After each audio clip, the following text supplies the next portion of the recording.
घर की बात करते हैं। अगर आप अभी अभी शादी की है आपने और अभी पहला बच्चा नहीं हुआ है, तो मेरा सजेशन है आप लोगों को घर ले लो।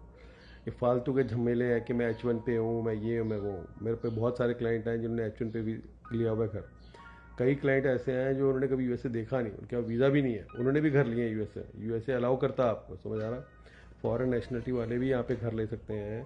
तो इस चक्कर में मत पड़ो। अगर H1 पे हो घर ले लोगे, अगर खुदा ना खास्ता जाना पड़ा, वापस चले भी गए, तो यहाँ मेरे ऐसा बंदा है ना, मैनेज करेगा, रेंट डालता रहेगा, आपका एसेट बन जाएगा। कल को आपके बच्चे वापस आएंगे यूएसए पढ़ने के लिए, तब एक पूरी पेड ऑफ प्रॉपर्टी होगी उनके लिए, समझा। तो अब तो बात ये होगी। दूसरी बात ये, बच्चा हो जाता है तो उसके बाद क्या होता है कि जैसे पहला बच्चा होता है ना, मियाँ बीवी डरे रहते हैं, डायपर भी वो चेक करके लेते हैं। पति को डांट भी पड़ती है क्योंकि बीवी ने 9 महीने पेट में रखा बच्चे को, तो हक भी बनता है उसका। तो उस समय अगर आप घर ढूंढने जाओगे, कैसे ढूंढोगे? बच्चे को छोटे से क्रिब में लेके जाओगे, करोगे, तो 2-3 साल गए आपके, क्योंकि गर्मी है, सर्दी है, ऑल दैट स्टफ। तो वो डेफर हो गया। अब मान लो बच्चा जो बड़ा हो रहा है, फिर आपको हो जाएगा कि उसका स्कूल है, फिर स्कूल अच्छा होना चाहिए। जहाँ स्कूल अच्छे हैं वहाँ पे प्राइस ज़्यादा है, क्योंकि सारे देशियों को वहीं चाहिए घर। आप ओपन हाउस में चले जाओ, लाइन लगी रहेगी, धूप होगी, आप आओगे, देखोगे, करते करते आप प्राइस के ऊपर कम्पीट करोगे, ऑफर डालोगे। अब क्योंकि ये पहला घर है, आपको परफेक्ट चाहिए, और परफेक्ट घर मिल भी गया आपको, तो सबको परफेक्ट चाहिए, और जो लोग 3-4 साल से ढूंढ रहे थे उनको भी चाहिए, तो वो आपको आउटबिड कर देंगे।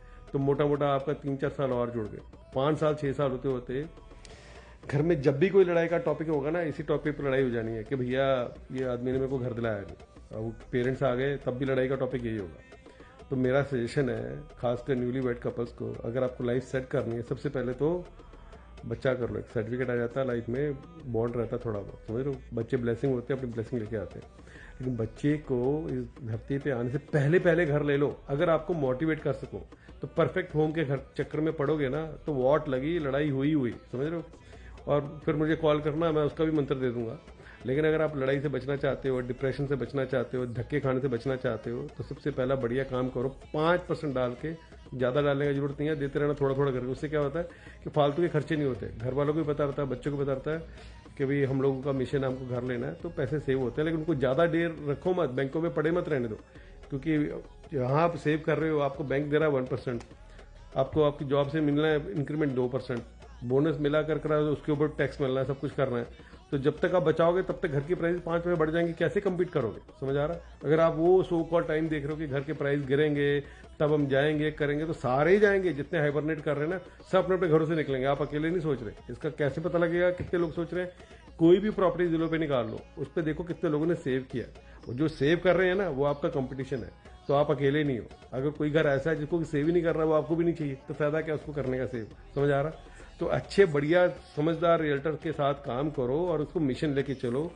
जैसा मैंने बताया उसको फॉलो करो। गारंटी देता हूँ आपके 25 साल में रिटायरमेंट पक्की है।